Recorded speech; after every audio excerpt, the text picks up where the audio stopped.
కవిత గారికి నేను చెప్పదలుచుకుంది ఏంటంటే, మీరు మీ కుటుంబ పంచాయతీ, మీ ఆస్తుల పంచాయతీ, మీ పార్టీల పంచాయతీ, మీ వారసత్వ పంచాయతీ, మీ అన్నతోటి మీకు పంచాయతీ, మీ సీట్ల కోసం పంచాయతీ, నీకేమన్నా శాసన మండలిలో ఫ్లోర్ లీడర్ పంచాయతీ, ఇట్లాంటివి ఏమైనా ఉంటే మీరు తెలుసుకోండి.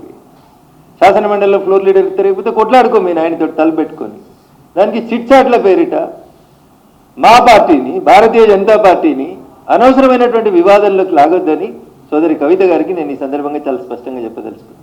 మరి ఆ రోజు హరీష్ రావుని ఎందుకు సస్పెండ్ చేయలేదు? నాట్ ఓన్లీ హరీష్ రావు, తలసాని శ్రీనివాస్ యాదవ్ గారు వచ్చారు, మాగంటి గోపీనాథ్ గారు వచ్చిండ్రు, ఆ ఏరియాలో ఉన్నటువంటి చాలామంది వచ్చారు. ఆయన ఆరోగ్య శాఖ మంత్రిగా ఒక దవాఖానా ఓపెనింగ్కి వచ్చింది.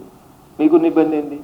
ఒకవేళ హరీష్ రావు గారు బీజేపీ కోవర్ట్ అని మీకు అనిపిస్తే తెల్లారి ఎందుకు తీసేయలేదు క్యాబినెట్లోకి వెళ్ళి? ఒక బీసీ బిడ్డ ఈటల రాజేందర్ గారిని రాత్రి తీసేసిండు కదా మీ నాయన. మరి హరీష్ రావు అనేట ఆయన బీజేపీ కోవర్ట్ అనేది మా చెల్లి అభిప్రాయం అయితే, రఘునందన్ రావు కూతురు హాస్పిటల్ ఓపెన్ చేయడమే కవితమ్మ కడుపు నొప్పి అయితే, తెల్లారి ఉద్యోగులకి వెళ్ళి తీసేయనుంటి హరీష్ రావుని. ఆ రోజైతే మీ నాయన నీ మాట విన్నాడు కదా.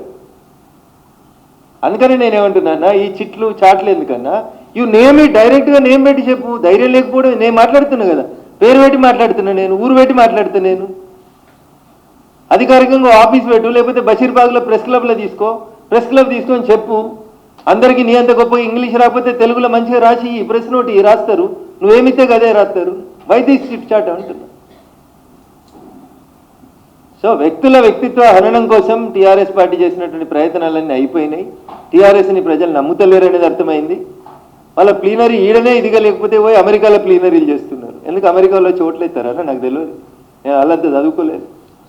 ఏంది సిల్వర్ జూబ్లీ ఏంది? ఈ దేశం కోసం పోయి ఏమన్నా అమెరికాలో చెప్తున్నారు వాళ్ళు.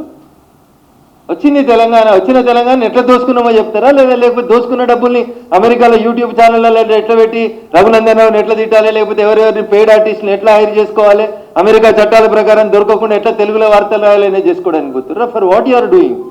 నేను అడుగుతున్నా సూటిగా చెప్పుండి. నేను అడిగితే ప్రతిపక్ష నాయకునిగా చెప్పరేమో. మరి నువ్వు చెప్పి నాకు అర్థమైన కాడికి మీ అన్ననే తిట్టినావని నేను అనుకుంటున్నా. మీ అన్నని చెప్పమని మరి అమెరికాలో. ఇంకా రాష్ట్ర ప్రభుత్వానికి కూడా నా 2 డిమాండ్లు. ప్రతిపక్ష నాయకులు చెప్పిండ్రో మరి మీరు సపోర్ట్ చేస్తే మాట్లాడుతుర్రో కవిత గారు నాకు తెలియదు, కానీ ఆ కవితమ్మనే చెప్తుంది ఇప్పుడు ఏమని, పెయిడ్ ఆర్టిస్టులతోటి వ్యక్తిత్వ హననం చేస్తున్నారు. ఈ పెయిడ్ ఆర్టిస్టులు ఎవరో గుర్తించడానికి గౌరవ ముఖ్యమంత్రి రేవంత్ రెడ్డి గారికి ఉన్నటువంటి ఇబ్బంది ఏముంది? పెయిడ్ ఆర్టిస్టులను జైల్లో పెట్టడానికి ఉన్నటువంటి ఇబ్బంది ఏముంది?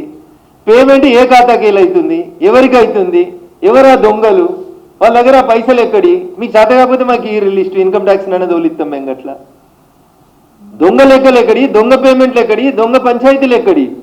అంతా ట్రాన్స్పరెంట్గా ఉండాలని కోరుకుంటున్నాం కదా. అందుకని వాళ్ళ పార్టీ గురించి వాళ్ళు మాట్లాడినంత సేపు మేము ఎవరి గురించి మాట్లాడాం, మేము ఎవరి వ్యక్తుల్ని తక్కువ చేసి మాట్లాడాం. కానీ భారతీయ జనతా పార్టీని తక్కువ చేసి, భారతీయ జనతా పార్టీని బదనాం చేసి, మా క్యాడర్లో కన్ఫ్యూజన్ క్రియేట్ చేయాలనేటువంటి ప్రయత్నం చేస్తూ ఉన్నప్పుడు మేము చాలా స్పష్టంగా చెప్పదలుచుకున్నాం.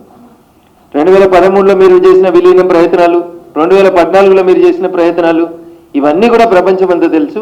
భారతీయ జనతా పార్టీ బీఆర్ఎస్ కలిసి పనిచేసిన అనేది ఈ రోజు దాకా వాళ్ళు పుట్టిన 25 ఏళ్లలో ఎన్నడూ జరగలేదు.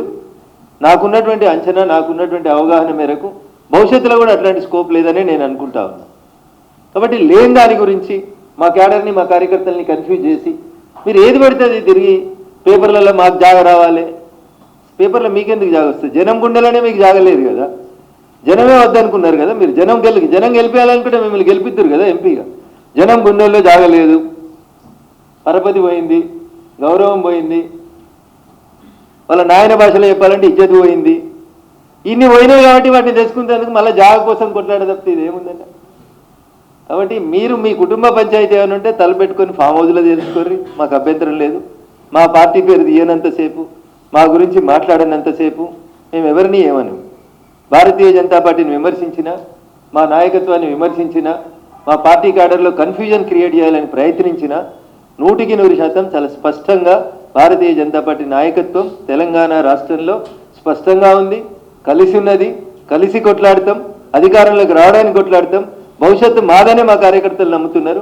ఆ దిశగానే మా అందరు అడుగులు ఉంటాయని చెప్పి ఈ సందర్భంగా చాలా స్పష్టంగా చెప్తూ, పేపర్ల కోసం, పబ్లిసిటీ కోసం, దాంట్లో జాగ కోసం ఇట్లాంటి మాటల్ని, ఇట్లాంటి బురదల్ని ఎవరి మీద జల్లొద్దని మరొకసారి తెలియజేస్తూ సెలవు తీసుకుంటాను.